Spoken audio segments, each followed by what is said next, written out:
tusalli. Ẹ kí bẹ́ẹ̀ bá ṣe rí tí ń kí, ó sì di sẹ̀ríà. Ó wá pọ̀ bẹ́ẹ̀.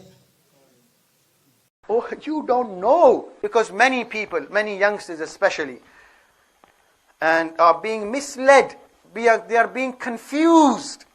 And astaghfirullah, by people, who say simply, brother, we have to pray the way the Prophet ﷺ prayed. The Prophet said this is in Bukhari, this is what the Imam says, so who are you going to pray like? Like Imam Abu Hanifa or the way the Prophet prayed? But Aya méjì tí wájú ó yé wa yí pé ìta bá wà náà Kùránì táàrí tá a bá ti dénú àdìsí agbọ̀dọ̀ gbá ni. oh, you don't know whether that hadith is really sahih. You don't know whether that hadith is mansukh or not. And even if it is classified as sahih, it's not been classified as sahih by Rasulullah. It's been classified as sahih by other muhaddisun. So if you're going to follow another man's opinion at the end of the day, then what's wrong with following the opinion of a man whose opinion has already been followed for 12 centuries? So we can't get away from the fact that all of us are blind followers, and we have no choice but to be blind followers. Because if somebody says this is Sahih Hadith, how are you going to guarantee 100% it is Sahih? It's not, the Prophet didn't say it, another man said it.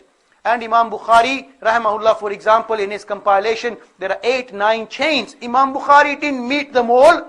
He only had to base his judgment on what he heard, hearsay. So you have to place your trust blindly on Imam Abu Hanifa or Albani or other muhaddisun or bin Baz, that what he is saying is sahih. And is it really sahih? You can argue all night and all day till Qiyamah, and you will go round and round. We've got no choice but to place blind trust. Aya àkọ́kọ́ ni pé wa ma yuti illa فقد فاز فوزا عظيما. Aya lẹ́ẹ̀kejì ní Suratul Ahzab. ما كان لمؤمن ولا مؤمنة إذا قضى الله ورسوله أمرا أن يكون لهم الخيار. No. 1,000 times no. There isn't a single hadith anywhere, sahih hadith anywhere, which mentions the prayer from the beginning till the end. If there is any hadith, I would definitely like to know. If there is anybody finds a single hadith which describes the prayer from the beginning till the end in its complete cycle, I want to know. And in fact, you can't even go beyond takbir, let alone other issues. Holding the hands, ye to baad ki baat hai.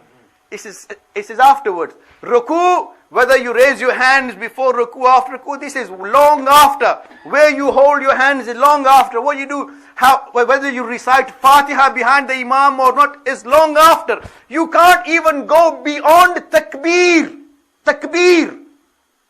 And I will show you how. It does mention in hadith. Hadith says there are various narrations when the Prophet ﷺ would begin his salah, he would raise his hands up to your shoulders. In some hadiths, up to his ears. In other hadiths, we accept both. Some people would say, no, this is more authentic to the shoulders, so this is what you have to do. The other one is less authentic, so we will leave that. But the Prophet didn't say that. The Prophet prayed like that as well. But even if a person wants to raise his hands up to your shoulders, but this is not all that you do when you raise your hands. There are issues regarding takbir. If, for example, and I will show you, raising of the hands, yes, you're going to raise your hands, but before you can raise your hands, you need to do something else. You need to stand. Are you going to raise your hands? You're going to join salat here, and you're coming through the door. Are you going to raise your hands over there and just, Allahu Akbar, and start walking in your salat as well? What do? You go to where you want to pray first, and before you can even raise your hands, you need to stand in the place where you're going to pray. Now it makes mention where you should, where you raise your hands up to, the ears or the shoulders. Okay, we accept both. And in Bukhari it makes mention of shoulders, yes, of shoulders. Okay, we accept that. In other books of hadith makes mention up to the ears. But when you stand to raise your hands, how are you going to stand? I will stand here.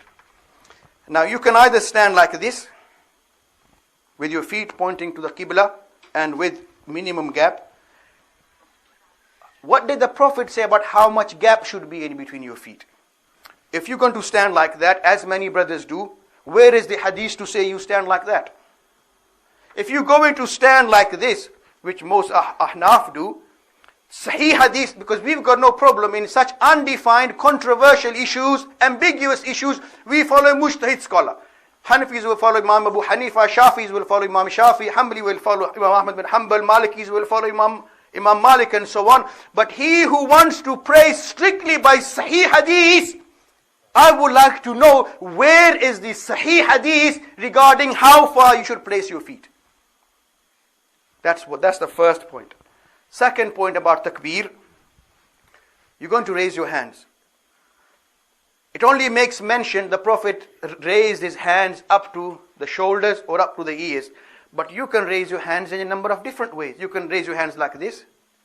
Or I just saw somebody raise his hands like this. If this is wrong, where is the hadith to say it's wrong? And if this is right, where is the hadith to say you raise your hands and you keep your fingers together facing the Qibla? Sahih hadith. And then when you come to takbir, you haven't started yet. This is even before you say takbir. And when you're going to say takbir, there are different ways. You can either say Allahu Akbar or Allahu Akbar. Samjhe? You can either say takbir and then bring your hands down, or you can bring your hands down and then say takbir. Yeah? Or you can say Allahu Akbar. You bring your hands down while saying takbir. But I would like to know, where is the Sahih hadith to say do it like this? There isn't one. So if we want to go strictly by Sahih hadith, we can't even go beyond takbir. Let alone, where you place your hands.